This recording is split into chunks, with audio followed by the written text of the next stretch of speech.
Hi, my friend TJ, who's the youth minister here at the Cabot Church, told me one time that he had received some advice from a person who said that each person should pick for themselves a best friend from another century.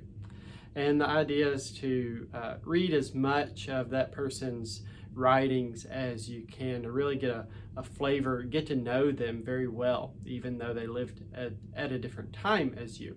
And so I didn't pick somebody from a different century, but the person, my best friend from a different time as me, died some 50 years before I was born.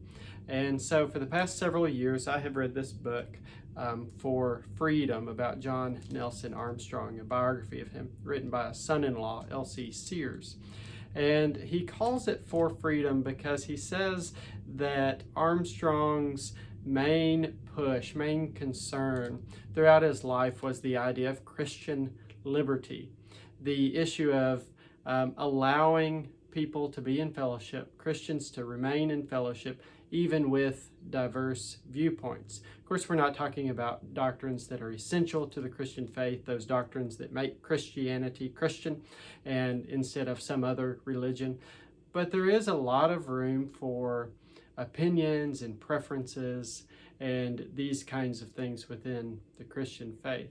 What I like about the book is that he regularly talks about, he was embroiled in a sort of a fellowship-wide controversy over the course of much of his life, and he had this conviction, but it's a conviction about a doctrine that he believed was kind of peripheral and that wasn't central to the Christian faith. He wanted to remain true to that conviction, but he recognized that the majority of the fellowship had gone a different direction than he had on it, and so it caused some strife as he tried to lead Harding College.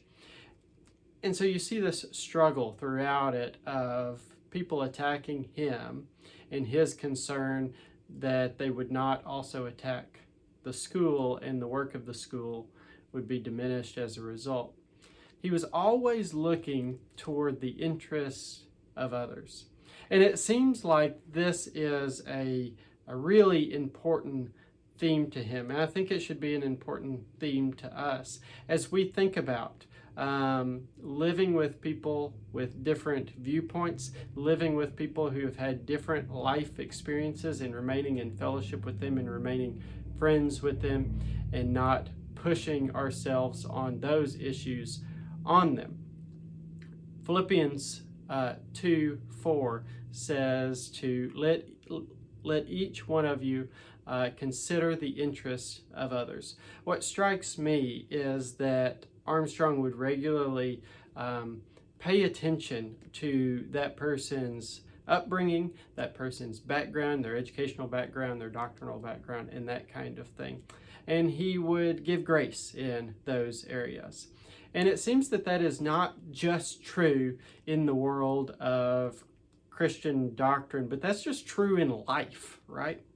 That we need to give grace to those around us who disagree with us, who have a different viewpoint than us, because we don't always understand. In fact, we very rarely, if ever, understand where they are coming from, why they are saying what they're saying, why they are doing what they are doing.